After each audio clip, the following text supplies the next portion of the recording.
باقی رہ گیا گدھا، وہ قرآن سے بھی اس کی حرمت ثابت کروں گا، حدیث سے بھی ثابت کروں گا۔ اور رہ گئی مچھلی، مچھلی کا حلال ہونا قرآن سے بھی دکھاؤں گا، حدیث سے بھی دکھاؤں گا۔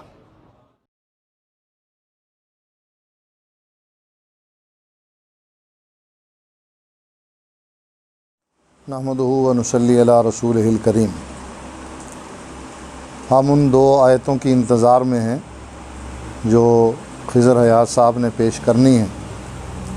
آج ہم ان دیوبندی علماء کی تفاسیر میں سے کچھ حوالے بیان کر رہے ہیں جو خضر حیات کے موقف کے خلاف ہیں، یعنی علماء دیوبند کی تفاسیر میں بھی ہمارے موقف کی تائید کی گئی ہے اور خضر حیات کے خلاف گواہی دی گئی ہے۔ قرآن مجید کی جو آیت ہم نے پیش کی تھی کہ حرمت علیکم المیتۃ، کہ تم پر مردار حرام ہے، اپنی جان چھڑانے کے لیے اس نے وہ بحثیں شروع کر دیں جس سے انسان اصل مسئلے کو چھوڑ کر ان مسائل میں، ان بحثوں میں الجھ جاتا ہے، تاکہ عوام کو حق کا پتہ نہ لگے کہ میتہ ایک جگہ پر نکرہ آیا ہے، دوسری جگہ پر معرفہ آیا ہے الف لام کے ساتھ۔ اب اس کی بحثوں میں اگر ہم پڑ جائیں تو وہ جو اصل مسئلہ تھا کہ مردار قرآن کی روح سے حرام ہے، اور آپ چونکہ مچھلی کھاتے ہیں اس لیے آپ نے حدیث پر عمل کیا، قرآن پر عمل نہیں کیا۔ یہ چاہتے تھے کہ یہ بحثیں ختم ہو جائیں، تو ہم علماء دیوبند کی کتابوں سے، تفاسیر سے، یہ میرے ہاتھ میں معارف القرآن ہے، جلد سوم ہے اور صفحہ نمبر اس کا 28 ہے، اس میں یہ بیان کرتے ہیں کہ اس آیت میں فرمایا ہے کہ حرام کیے گئے تم پر مردار جانور، مردار سے مراد وہ جانور ہیں جو بغیر ذبح کے کسی بیماری کے سبب یا طبی موت مر جائیں۔ مردار وہ جانور ہیں جو بغیر ذبح کے کسی بیماری کے سبب یا طبی موت مر جائیں۔ اب مچھلی بغیر ذبح کے مرتی ہے یا خضر صاحب اس کو ذبح کر کے کھاتے ہیں۔ اسی طریقے سے بخاری کی حدیث ہے، ایک لشکر جس کے 300 افراد جہاد کے لیے جاتے ہیں، سمندر ایک مچھلی جس کا نام عنبر ہے، وہ مری ہوئی مچھلی ان کے لیے سمندر سے باہر آتی ہے، سمندر کا پانی ان کو، اس مچھلی کو باہر پھینکتا ہے، اور صحابہ اس مچھلی میں سے کھاتے ہیں جو مری ہوئی تھی۔ اللہ کے نبی سے آ کر مسئلہ پوچھتے ہیں کہ یہ ہمارے لیے حلال ہے، تو آپ نے اس کی حلت کا حکم دیا اور فرمایا اگر تمہارے پاس کچھ ہے تو وہ مجھے بھی کھلاؤ، یہ اللہ کا دیا ہوا رزق ہے۔ تو اس کا مطلب یہ ہوا کہ انہوں نے بغیر ذبح کیے ہوئے وہ مچھلی کھائی جو مردہ تھی۔ تو یہاں بھی صفحہ نمبر 28 پر معارف القرآن میں مفتی محمد شفیع، مفتی اعظم دیوبندی حنفی، کہتے ہیں کہ مردار سے مراد وہ جانور ہے جو بغیر ذبح کیے ہوئے مر جائے۔ کہتے ہیں البتہ حدیث شریف میں رسول کریم صلی اللہ علیہ وسلم نے 2 چیزوں کو مستثنیٰ قرار دیا، ایک مچھلی، دوسری ٹڈی۔ یہ حدیث مسند احمد، ابن ماجہ، دارقطنی، بہقی وغیرہ نے روایت کی ہے۔ یعنی قرآن نے جس مردار کو حرام کیا ہے تو اللہ کے نبی نے 2 مرداروں کو جائز قرار دیا ہے، ایک مچھلی اور ٹڈی۔ اب خضر حیات صاحب کو چاہیے کہ وہ قرآن پر عمل کریں اور اعلان کر دیں اپنے مقتدیوں کے درمیان کہ مچھلی قرآن کے روح سے چونکہ مردار ہے لہٰذا حرام ہے، لیکن وہ کبھی بھی نہیں کریں گے، اس لیے کہ یہ کھانے کی چیز ہے اور کھانے کے لیے تو یہ سب کچھ کرنے کے لیے تیار ہوتے ہیں۔ صفحہ نمبر 29 پر وہ کہتے ہیں حدیث مذکور میں جہاں میتہ سے مچھلی اور ٹڈی کو مستثنیٰ فرمایا ہے، اسی میں جگر اور طحال کو خون سے مستثنیٰ قرار دیا ہے۔ یعنی اس جگہ پر بھی انہوں نے میتہ جو مردار ہے اس سے مستثنیٰ جو کیا ہے وہ مچھلی اور ٹڈی کو کیا ہے۔ ثابت ہوا کہ مچھلی اور ٹڈی مردہ حالت میں بھی ہو تو وہ بھی کھائی جا سکتی ہے، جبکہ قرآن اس کو حرام کہہ رہا ہے۔ اسی طرح صفحہ نمبر 56 پر وہ کہتے ہیں کہ اس آیت نے میتا یعنی خود مرا ہوا جانور اس کو حرام قرار دیا ہے۔ اسی جگہ اسی صفحے پر کہتے ہیں اسی طرح قرآن نے ذبیحہ پر اللہ کا نام لینے کی تاکید فرمائی ہے۔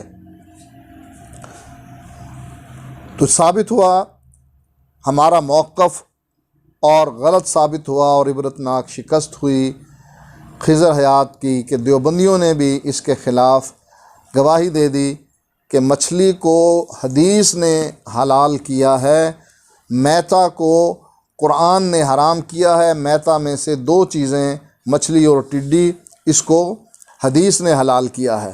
اب جو ان کے بقول قرآن کے مقابلے میں حدیث مانے وہ کافر ہے، لہٰذا اپنے فتوے کی زد میں آ کر خضر حیات کافر قرار پایا۔ اب یہ میرے ہاتھ میں تفسیر عثمانی ہے، محمود الحسن کا ترجمہ ہے، اور تفسیر شبیر احمد عثمانی دیوبندی حنفی کی۔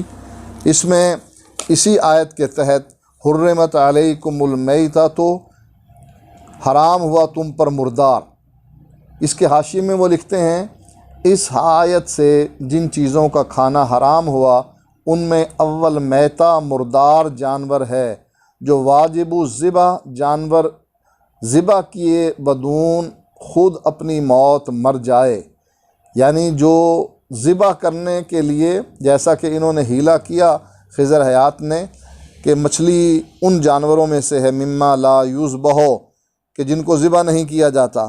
ہمارا سوال یہ تھا کہ یہ قرآن کی کون سی آیت ہے مما لا یذبح کہ ان کو ذبح نہیں کیا جاتا؟ ہر جانور کو ذبح کیا جاتا ہے، مچھلی اور ٹڈی مر بھی جائے تو وہ کھائی جا سکتی ہے، حدیث میں اس کا حکم آیا ہے۔ تو جس جانور کو ذبح نہیں کیا جاتا قرآن سے ثابت کریں کہ مچھلی ان جانوروں میں سے ہے۔ ان کے اپنے اس قول سے کہ مما لا یذبح کہ ان کو ذبح نہیں کیا جاتا کوئی دلیل نہیں ہے ان کی بات، کیونکہ ہم نے قرآن کی بات ماننی ہے۔ یہ تو قرآن کے مقابلے میں حدیث کو بھی جو صحیح ہے بخاری سے ہے اس کو بھی ماننے سے انکار کر دیتے ہیں، اور ہمارا عقیدہ یہ ہے جس کی وضاحت ہم انشاءاللہ خطبوں میں کریں گے کہ قرآن اور حدیث ہم نے دونوں کو لینا ہے، اور قرآن کا معنی وہ لینا ہے جو حدیث کر رہی ہے۔ ہم نے ٹکراؤ کی صورت میں قرآن کا وہ معنی اختیار کرنا ہے جو حدیث بیان کر رہی ہے، کیونکہ نبی شارح ہے قرآن کا۔ لہٰذا ان کی دوسری تفسیر اس سے بھی یہ بات ثابت ہوئی کہ مردار حرام ہے اور مچھلی اس سے مستثنیٰ ہے، مچھلی کو حدیث نے حلال قرار دیا ہے، لہٰذا ہمارا موقف ثابت ہوا، اور دیوبندیوں کی تفسیر سے بھی یہ بات ثابت ہوئی۔ یہ ہمارے ہاتھ میں تفہیم القرآن ہے ابو الاعلیٰ مودودی صاحب کی، اس میں بھی انہوں نے یہی موقف اختیار کیا جو ہمارا ہے۔ حرمت علیکم المیتۃ صفحہ نمبر 440 ہے، جلد نمبر 1 ہے۔ اس آیت کی روشنی میں لکھتے ہیں تم پر حرام کیا گیا ہے مردار، یعنی وہ جانور جو طبی موت مر گیا ہو۔ اس سے بھی یہ ثابت ہوا کہ مردار وہ ہے جو طبی موت مرتا ہے، جیسا کہ مچھلی جس کو ذبح نہیں کیا جاتا اور وہ طبی موت مر جاتی ہے۔ اسی طریقے سے اسی جلد میں ایک اور مسئلہ بھی جو ہم بعد میں بھی تفصیل کے ساتھ ذکر کریں گے کہ آیا جن جانوروں پر اللہ کا نام نہ لیا جائے یعنی ذبح کرنے کے موقع پر ان کا بھی کھانا حلال ہے یا نہیں؟ تو مچھلی اس کو نہ ذبح کیا جاتا ہے نہ اس پر اللہ کا نام لیا جاتا ہے ذبح کے موقع پر۔ جب ذبح ہی نہیں کرنا تو اللہ کا نام پھر کیسے لیں گے؟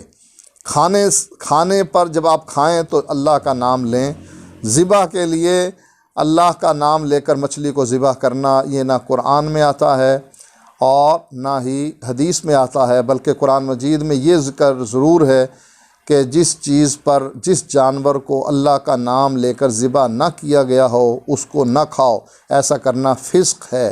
یعنی اب اس دلیل ان کے ذمے ہے کہ مچھلی جانور ہے، کیا اس پر اللہ کا نام لے کر تم اس کو ذبح کرتے ہو؟ اگر ذبح نہیں کرتے اللہ کا نام لے کر تو قرآن نے تو اس کو حرام قرار دیا ہے کہ ان جانوروں کو نہیں کھانا کہ جن پر اللہ کا نام نہیں لیا گیا ہے۔ اسی طرح میرے ہاتھ میں یہ